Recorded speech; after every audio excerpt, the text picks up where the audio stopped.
Castillo. Doctor Lamas Puccio, muy buenas tardes. Gracias por estar con nosotros nuevamente en 24 horas, mediodía. Yo quería empezar por el caso del exministro Silva. ¿En qué situación podríamos decirle al público que se encuentra esta investigación preliminar en la que también está incluida el presidente de la República, Pedro Castillo? Pero en el caso particular del exministro Silva, cuando ya pesa una orden de detención preliminar, ¿en qué estadio o qué situación es la que se presenta en este proceso judicial, doctor Lamas Puccio? ¿Qué tal? Muy buenos días. Bueno, como tú lo acabas de manifestar, se trata de una detención preliminar. Dentro de la etapa de la investigación preliminar, es una detención, digamos, que tiene un contenido policial, porque en el caso que el exministro Silva fuera ubicado, tendría que ser físicamente trasladado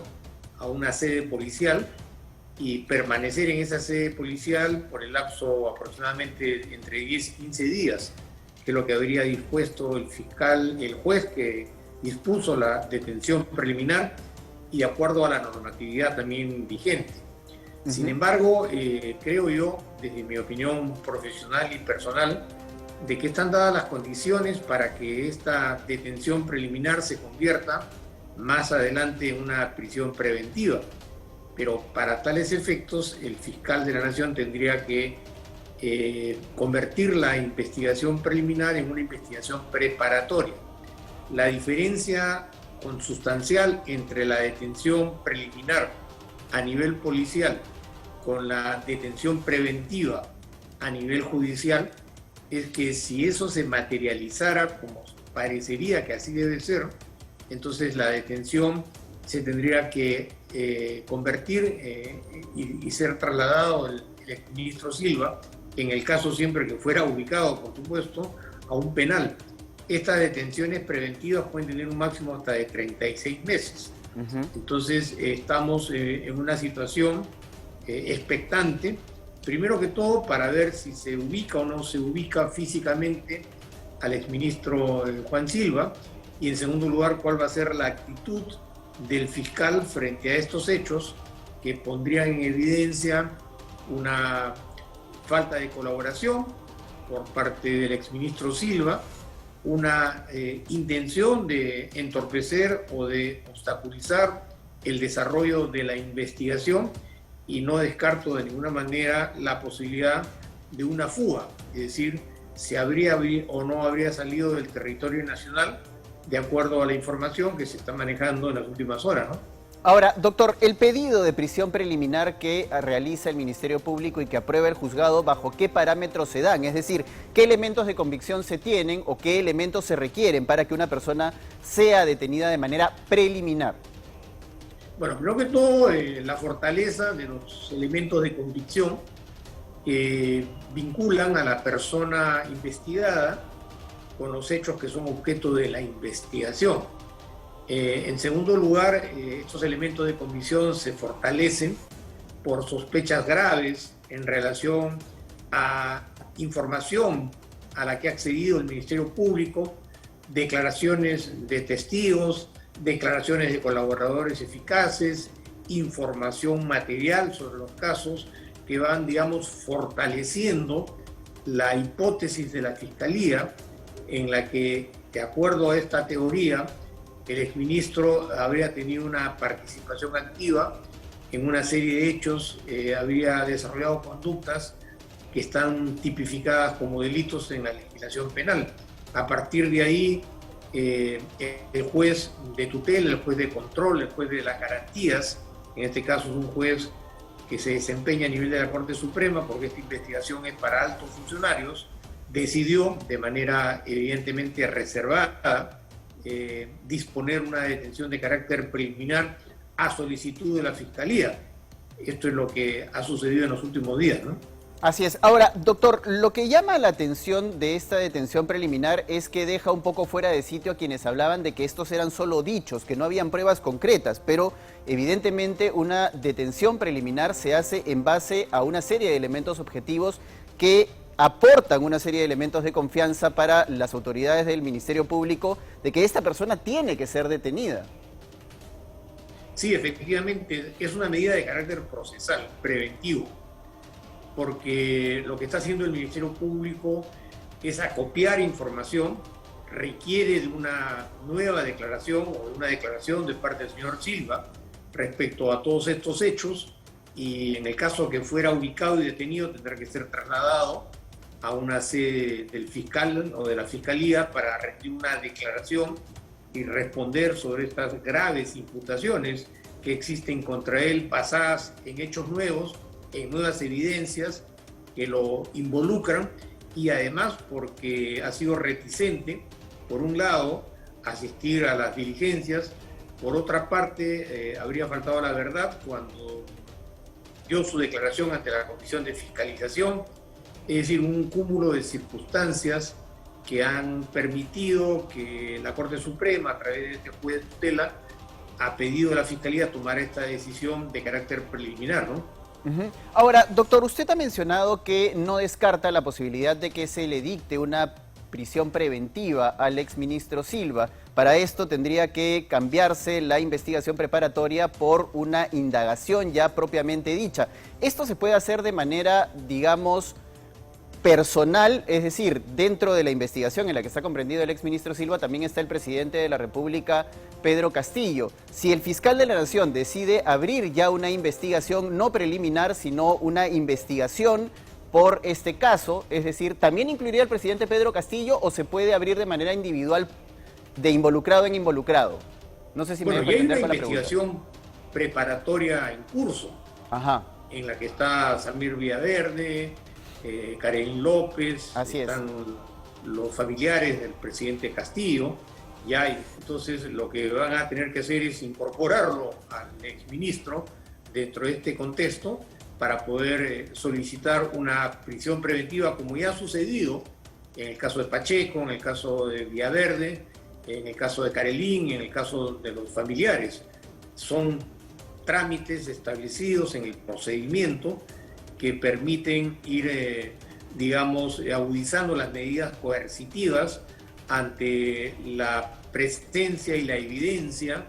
de indicios, de pruebas, de elementos de convicción que permiten a la Fiscalía justamente actuar de manera más coercitiva, ¿no? Así es. Por otro lado, doctor, preocupa que el Ministerio Público ayer haya enviado un comunicado en el que advirtió que se le había pedido a la Policía Nacional un seguimiento desde el pasado 27 de mayo al exministro Silva y que aún así este señor se haya escapado, porque finalmente eso es lo que ha ocurrido. Por más de que su abogado use eufemismos diciendo que se ha puesto a buen recaudo, lo que ha hecho este señor es escaparse. Y eso evidentemente merece una opinión con respecto a qué es lo que ha pasado, por qué este señor no estuvo bajo vigilancia, o si la estuvo, por qué no ha sido efectiva, y por otro lado habiendo elementos como el pedido propio que hizo el señor Silva del retiro del resguardo que le asiste por haber sido exministro.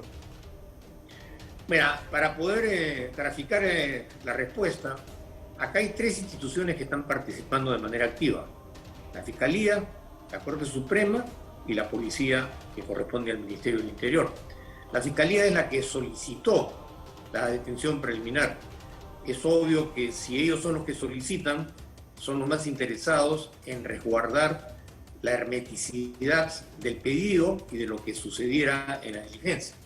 Si nos trasladamos al Poder Judicial, a la Corte Suprema, es el juez el que decidió de mutuo propio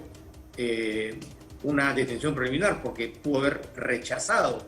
esta detención preliminar y decir no, solamente continuemos con la investigación como se está desarrollando y por lo tanto no hay necesidad de disponer una detención preliminar, con lo cual también excluimos a la Corte Suprema sobre las especulaciones que existen al respecto. La tercera institución es la única que queda, que es la Policía, que es la que tendría que materializar esta decisión a pedido de la Fiscalía respecto a una prisión o una detención de carácter preliminar. Cada uno sacará sus conclusiones. Yo anoche escuché al ministro del Interior y evidentemente no es la persona en términos personales que tiene que encargarse del seguimiento, de la ubicación y de la detención del exministro. Eso es un tema que corresponde ya a los órganos operativos, administrativos del Ministerio del Interior, que evidentemente comunican al fiscal, o mejor dicho, al ministro, sobre las decisiones que habrían tomado sobre el particular y sobre las órdenes que habrían recibido por parte de la Corte Suprema y de la Fiscalía. Ahí me imagino yo que hay muchas personas, muchos funcionarios que deben haber intervenido, porque esto es una información que se canaliza a través de los órganos administrativos y posiblemente ahí es donde se habría, digamos, filtrado esta información, aunque tampoco no puede descartarse que el exministro se puso a buen recaudo, entre comillas, porque ya avisoraba, presumía, que en cualquier momento iban a disponer una detención preliminar. Entonces, al margen de si la información se filtró o no se filtró, porque evidentemente se requieren pruebas para una acusación de estas características, tampoco no podemos soslayar que cualquier persona con la asesoría de sus abogados ya preveía que en cualquier momento podía decidirse una detención preliminar, como que efectivamente así sucedió, ¿no? Por otro lado, doctor Lamas Puccio, yo quería preguntarle con respecto a una denuncia que acaba de ingresar directamente a la Fiscalía relacionada a una denuncia penal contra la presidenta del Legislativo, María del Carmen Alba, por el delito contra el orden constitucional, conspiración, y que ha sido tramitado por el abogado César Ortiz Leandro Inocencio a partir de los audios difundidos en estos últimos días. ¿Qué opinión le merece esta denuncia que ha hecho un ciudadano ante el Ministerio Público contra la presidenta del Legislativo? En primer lugar, los audios más tienen un viso psicosocial que un viso propiamente en materia de responsabilidad penal. Hemos visto en los últimos tiempos una característica constante y permanente de que aparecen hechos como perseguirían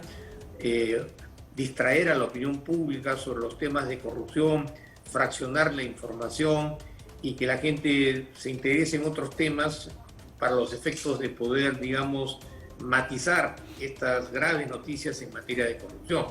En segundo lugar, cada persona puede formalizar una denuncia, pero hay que tener cierta base ético-jurídica, normativa, hay que tener evidencias para poder formalizar una denuncia. El hecho de que se formalice una denuncia no significa tampoco de que automáticamente se va a abrir una investigación preparatoria, sin perjuicio de las características que tiene una denuncia de esta naturaleza respecto a la presidenta del Congreso. Yo creo que acá hay que valorar si efectivamente quienes han presentado la denuncia están actuando con una base legal sólida, porque no podemos tampoco aceptar que se estén utilizando los mecanismos legales que permite el Estado de Derecho y la democracia para denunciar a diestra y siniestra y de esa manera desnaturalizar, requerir interés y presencia de la Fiscalía para indagar estos hechos y, en fin, una serie de circunstancias que de una óptica analítica no ameritarían de ninguna manera haber formalizado una denuncia ni más ni menos que contra la presidenta del Congreso, que es un poder del Estado, porque también hay otra información que refiere que estos audios habrían sido trucados, que se suscitaron en un momento totalmente distinto, pero planteados desde una óptica maledicente. Lo que estaría buscándose es, primero, desmerecer la labor del Parlamento, en segundo lugar, confundir a la opinión pública, y el tercer tema es encubrir esta información de a cada instante relacionada a temas de corrupción que involucran a las altas esferas del poder y la gobernabilidad en el país. Muchas gracias, doctor Lamas Puccio, por haber estado con nosotros aquí en 24 horas, mediodía, y por supuesto, como siempre, regalarnos su experiencia y sus consejos en materia judicial. Yo solo quiero aportar un dato pequeñito. El señor Ortiz, que ha hecho esta denuncia contra la presidenta del del Congreso de la República, María del Carmen Alba, registra 8 visitas a distintas entidades públicas desde que empezó el gobierno del presidente Castillo. 4 se han realizado al congresista Picón, 1 al congresista Edgar Tello, y la última, el 10 de noviembre del año pasado, fue al despacho de la primera dama en el mismísimo Palacio de Gobierno. Toda esta es información pública que está en el buscador, precisamente, de visitas de personajes a las instituciones públicas. Vamos